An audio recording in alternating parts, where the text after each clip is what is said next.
Dan Tuhan ya tahu itu, dan Tuhan memang iseng-iseng, dia tak kasih 50 jajal Muhammad karena dia Arabnya cuma separuh. Itu angel mana gitu. Info baru ini. Jangan bilang-bilang dulu ya. Ini saya belok sedikit karena saya terlanjur mengatakan, jadi Rasulullah itu kenapa nggak mau digambar wajahnya? Menurut saya karena tidak ingin menciptakan perdebatan-perdebatan yang berkepanjangan tentang antropologi dan sosiologi.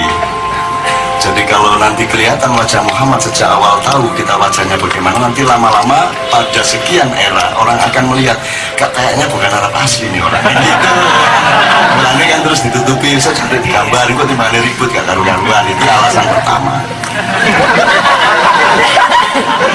Perkara ini tafsir saya ya Bu, ini benar atau tidak benar jangan tanya sama saya, selidikilah dan risetlah kan gitu. Nek sampean riset insya Allah akan menemukan gitu loh.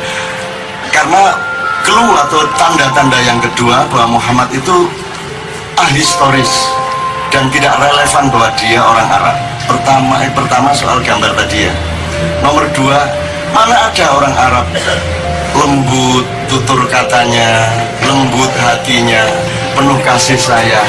Anda tanya sama supir-supir taksi, nyuwun sewu ya, supir-supir taksi Jakarta ini, mereka itu sudah semakin banyak yang bersepakat pokoknya kalau yang ngawe-awe di jalan itu orang Arab, mereka tidak akan berhenti.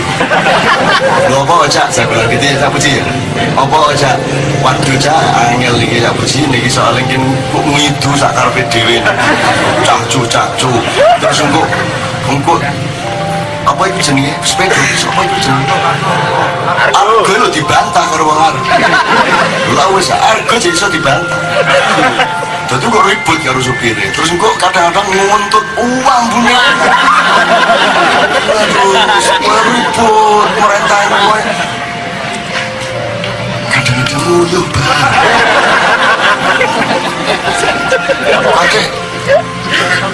Oh enggak, gue celana ya. Kadang-kadang gue yang ini dos. Selalu ini. Sampai nada.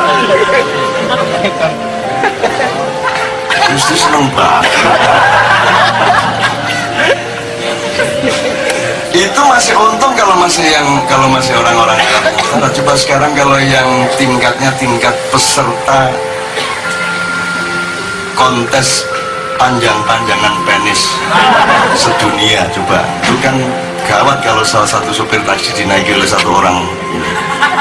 Kalau orang Afrika negro kan paling pol keluar dari sini mas, pucuknya mas. Peserta dari Namibia, tepuk tangan bagi dia. Saya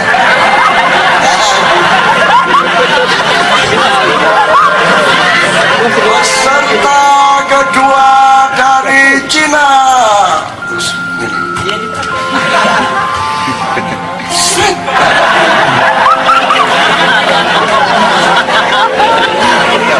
finalis terakhir dari Timur Tengah, tepuk tangan semua. Begitu maju, plok jatuh pingsan. Loh, gimana kontestan terakhir malah jatuh? Mana buktinya? Kalau punya kamu paling panjang, ayo buktikan. Akhirnya panitia ribut, loh kok malah pingsan. Terus dicari mana puncurnya? Diurut, ternyata di Pamulang. Pucuknya di Pamulang, bokotannya di kene ya. Wah, kelindes, truk kelindes. Terus pingsan ya. Nengok gak karuan ya. Ya kalau orang yang kayak gitu naikin taksi Jakarta kan susah supirnya gitu loh.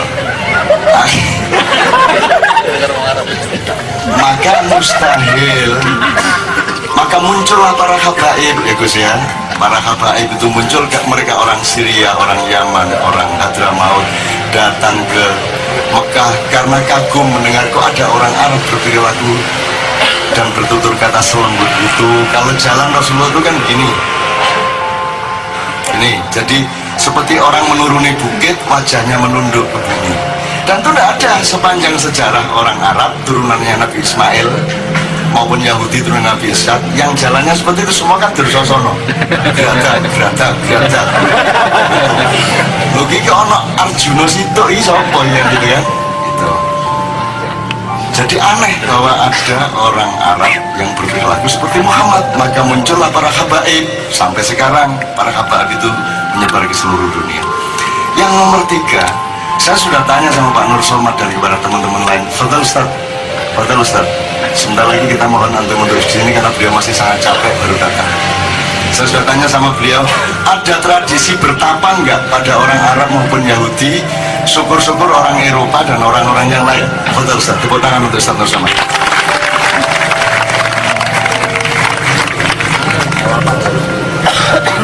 Ini nanti saya cuma meminta Anda meneliti ya, bukan untuk mempercayai saya ya. Menurut Ustaz Nur Somad tidak ada tradisi bertapa. Lah kok ini ada satu orang kok suka menyepi di gua, namanya Muhammad, dan itu tidak pernah diberi contoh oleh bapaknya, neneknya, kakeknya, semua tidak ada yang punya tradisi bertapa. Setahu saya para bertapa itu hanya ada di negara-negara tropis, dari India sampai Asia Timur. Lah kok ada satu orang Arab bertapa ini? Kalau gitu, ini pasti gennya agak tidak murni, ini pasti ada campuran. Kalau Abdul Muthalib mungkin punya murni orang Arab, tapi Siti Aminah ini orang mana nih asli? Oke, kalau tidak bisa dan belum pernah ada riset soal Siti Aminah ya. Oke, kalau gitu ini asal-usulnya Nabi Ibrahim punya istri seorang imigran namanya Siti Hajar. Kulitnya mateng, coklat tua, wajahnya agak tidak terlalu tajam-tajam seperti Arab, dan itu memang didatangkan Allah untuk menghibur Nabi Ibrahim, setahu saya, untuk menghibur Nabi Ibrahim. Nah, sampai tahu sejarahnya. Dan namanya Hajar. Hajar itu dalam bahasa Arab batu. Masa ada perempuan dikasih nama batu? Kalau di bahasa Jawa, ajar itu disebut Ki Ajar ya. Ki Hajar Dewantoro. Hajar itu artinya orang yang menuntun, orang yang mengajari. Kalau yang diajari kurang ajar, maka langsung dihajar, kan gitu kan? Nah, jadi ajar yang pertama itu diajari, dituntun. Tapi kalau yang diajari kurang oke, maka berlaku makna yang kedua, yaitu dihajar gitu. Jadi saya agak curiga, oh kalau gitu memang ya, memang kayaknya ya ada bau-bau ya, kalau nggak telaten ya Solo apa mana. Apalagi tradisi berkelainya beliau bukan tradisi tinju.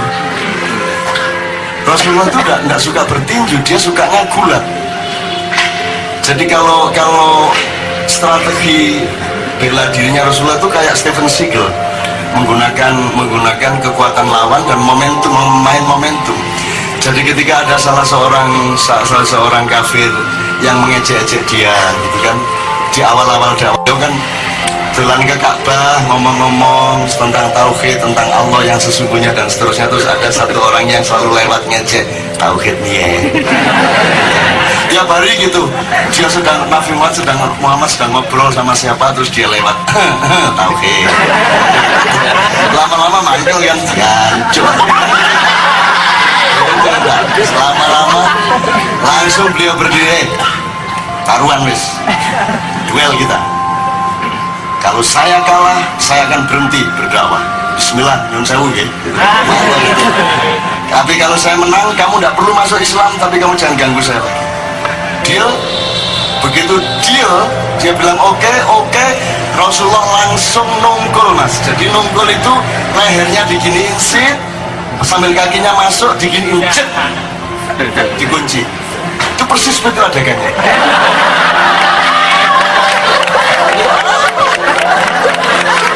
Sekali lagi ya, benar. Kakimu maju set, banteng set, cepet set. Itu silat Jawa itu.